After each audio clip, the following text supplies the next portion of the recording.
Assets, it's gold. It's more gold than people know about. It's over 1 million metric tons of gold. The MARCOS, I will not name the spokesman. They'll open everything. To help me implement the last will and testament of the late President Marcos.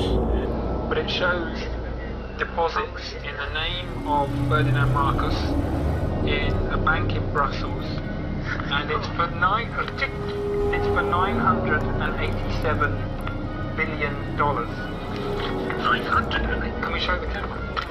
Just to show you the bill of lading, how much is $240 million. Oh my goodness. Is it million? Billion? billion? Billion? 240 billion? Only one shipment.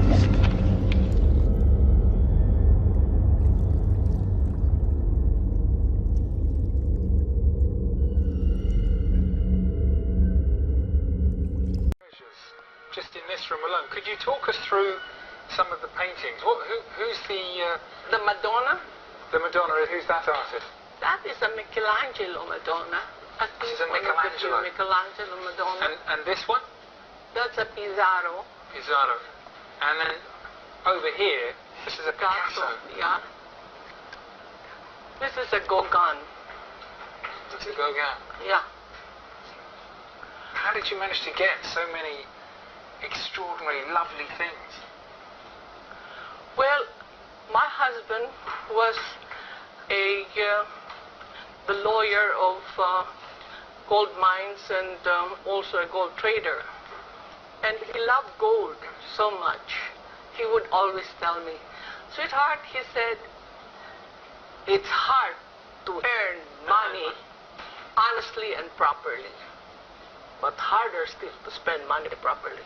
You be the one to spend." And then I said, "Why?" And then he said to me, "Because all you buy is beauty."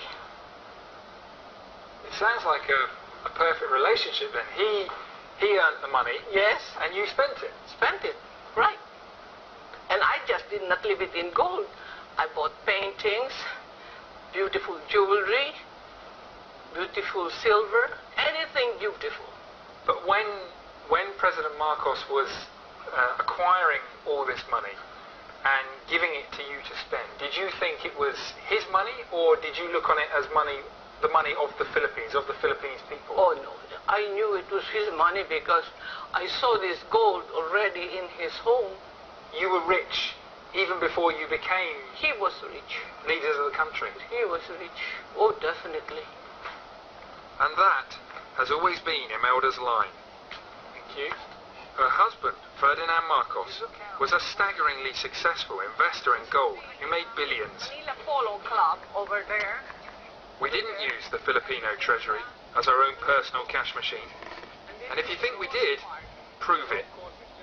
And so far, despite hundreds of court cases, no one really has. I would be remiss if I didn't ask you about your shoes. They found no skeletons in my closet. They found beautiful shoes made in the Philippines. At nearly 80 years old, Imelda is back. Loud, proud, and beautifully shod. And she does appear to be genuinely popular with some Filipinos. The Philippines government has seized more than £400 million from accounts in Switzerland. But the puzzle of her remaining riches is locked up in bewildering legal cases and contested documents. Just look at this. This is only This is one. an envelope with Belgium on the front of it. The mysteries. What could this be? So this is some sort of treasury certificate. It's slightly fuzzy. No, you don't anymore because this is dangerous already. No, look. If only I had a photographic memory, I could tell you what it was. Yeah, But it's all right. We can't show you. But it shows deposits in the name of Ferdinand Marcos in a bank in Brussels, and it's for $987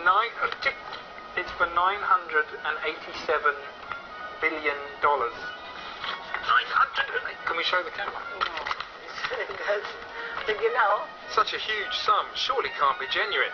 But with Imelda, who knows? Like armies of lawyers, I failed to unravel the mystery of Imelda's billions. This is shallow waters.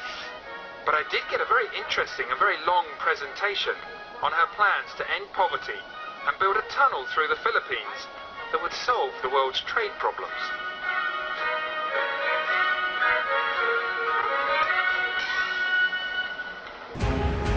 No, we are not the thieves. These are the people. No, this will save the world. This is the reason why I want to survive. And it's not for me anymore. With the whole press saying we are magnanakaw, we are the magnanakaw, kami ang ninanakawan. We are the one who took it. Marcos suffered so much for this. Assets, it's gold. It's more gold than people know about. It's over 1 million metric tons of gold. And the World Bank and the IMF have a special role to play, making sure that that money is spent to the benefit of humanity. So where's the gold? A lot of people, some people believe that the gold in Fort Knox has disappeared. That's been in question for many years. Congressmen have attempted to get an audit of the gold in Fort Knox. So 1 million metric tons of gold is not something you can just hide. Where would you say that that gold is being stored? 400,000 metric tons are in the Central Bank of the Philippines. There's over 200,000 metric tons in Union Bank of Switzerland. And some of that gold is buried securely in the Philippines as well. Some of it is held in various banks, but the bulk of it is in the Philippines. That there is a special trust that contains just about all of the world's gold. It was established by Ferdinand Marcos. This gold, people want to know what the gold is. You're referring to the president of the Philippines, of the former president of the Philippines who died in '89, correct? That's correct. That's who, except, it's not clear about the exact date of his death because he had a cousin who, he was removed. He was removed by the CIA. It was not by a popular uprising. You know how the CIA stages these things. And he was sent off to Hawaii. But he had expected that this was going to happen, and he had gotten his cousin to stand in for him. So he was it was his cousin that was in Hawaii, captive. Yeah. But anyway, what Ferdinand Marcos did was he took the world's gold. I was explaining what is the world's gold. It's gold from King Solomon. It's gold that the conquistadors in Spain gathered up from the Aztec and Inca civilizations. It is gold that was gathered by General Yamashita between World War I and World War II. And what the banks did when they gathered up the gold, they issued certificates to the wealthy people who had the gold. And those certificates had interest that was payable in gold. And the interest has been compounding. What Ferdinand Marcos did was he put the gold in a trust for benefit of humanity. And he said that the trust would be for 50 years.